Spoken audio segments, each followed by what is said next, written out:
మొత్తానికి ఆర్ద్రాం పుష్కరిణీం పుష్టిం. ఆర్ద్రాం అంటే తడిసి ఉన్న తల్లిని ధ్యానించాలి. ఇది గొప్ప భావం. తడి తడి అంటే ఆర్ద్రత, టెండర్నెస్ అంటారు దీన్ని. అమ్మవారు ఆర్ద్రదేవత. తడి అమ్మవారి యొక్క స్వరూపం. మన హిందువుల పండుగలు అర్థం చేసుకోం, కానీ ఈ పండుగల వెనకాల ఎంత విజ్ఞానం. ఒక ఋతువులో ఒక పండుగ వస్తుంది, మరో ఋతువులో మరో పండుగ వస్తుంది. ఈ పండుగ ఉన్నట్టు ఆ పండుగ ఉండదు. ఎప్పుడు అదే పండుగ, ఎప్పుడు అదే ఏడుపు కాదు మనకి. ఒక్కొక్క పండుగ ఒక్కొక్క అందం.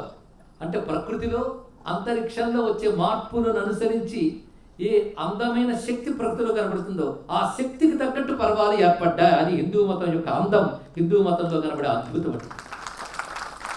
శ్రావణ మాసం నాడే మహాలక్ష్మికి ఎందుకంటే ఆర్ద్రాం పుష్కరిణి కర్దమేన ప్రజాభూత. కర్దమం అంటే కర్దముడనే ప్రజాపతి ఉన్నాడు, అది వేరే విషయం. కర్దమం అంటే బురద. అంటే సృష్టి ఏర్పడి ఇన్ని రకాలుగా మారినప్పుడు ఏ ఏ పరిణామాలు వచ్చాయో ఆ పరిణామ శక్తుల్ని దేవతలుగా దర్శించారు. ముందు అన్ని ఆహారాలు రావాలి అంటే భూమి తడియాలి. తడియకపోతే ఎక్కడ వస్తుందండి? డ్రైనెస్ ఉంటే రాదు, తడియాలి. ఆ తడిస్తేనే అంకురములు వస్తాయి, సస్యములు అవుతాయి. ఈ సస్యాలన్నీ పోషకాలు అవుతాయి. సృష్టిలో ఈ సంపదలు మనం బయటపడాలంటే తడియాలి.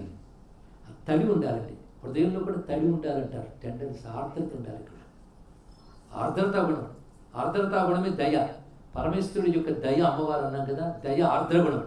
భగవంతుడు మనసు కరిగిపోతుంది, అదే దయ. కరిగిపోయిందంటే ఆర్ద్రమైంది ఇక్కడ. అలాగే భూమి వేసవి వరకు తాపత్రయపడింది, గ్రీష్మ ఋతువు అయిపోయింది, వర్ష ఋతువు ప్రారంభమైంది. వర్ష ఋతువు ప్రథమ మాసం ఏది? శ్రావణం. అంటే ప్రథమ ఋతువైన వర్ష ఋతువు కల్లా భూమి ఆర్ద్రమవుతుంది. అక్కడి నుంచి పచ్చదనం నుంచి సస్యములు, ఆర్ద్రత నుంచి పచ్చదనం సస్యాదుల రూపంలో కనబడుతుంది. కనుక హిరణ్యవర్ణాం హరిణీం, ఆ సూర్యకాంతిలో హిరణ్యవర్ణగా ఉంది. అది సస్యములుగా వర్షములుగా కురిసి సస్యములే హరిణీం. హరిణీం అంటే హరిత వర్ణముతో ఉన్నది, ఆకుపచ్చని కాంతి కలిగినది అన్నాడు. అంటే సూర్యుని నుంచి వచ్చే బంగారు కాంతులు మహాలక్ష్మియే, భూమి నుంచి వెలువడే పచ్చదనము మహాలక్ష్మియే. అందుకే సస్యాదులు చూస్తే అమ్మవారిని సస్యలక్ష్మి అంటాం, పంటల లక్ష్మి అంటాం. కనుక భూమి నుంచి ఆర్ద్రతా గుణం వ్యక్తమైంది. ఆర్ద్ర తడి కలిగిన తల్లి, దయతో ఆర్ద్రయ్యి ఉన్నది. అదే శ్రావణ మాసం ఆర్ద్ర మాసమే. ఆ పచ్చదనం వ్యక్తీకరణమైన మాసంలో ఆ మహాలక్ష్మిని భావిస్తున్నామంటే హిందువుల పర్వాలలో ఉన్న ఔచిత్యం, విజ్ఞానం ఇంకెక్కడా కనబడదు. అదే నమ్మకాల మీద ఆధారపడ్డ మతాల గురించి మాట్లాడద్దు, విజ్ఞానం మీద ఆధారపడ్డ అందమైన హిందూ మతం గురించి మాట్లాడుతున్నారు. ఇంత అద్భుతమైన విషయాన్ని చెప్తున్నాడు. ఇప్పుడు తెలిసిందా శ్రావణ మాసం ఆర్ద్రత?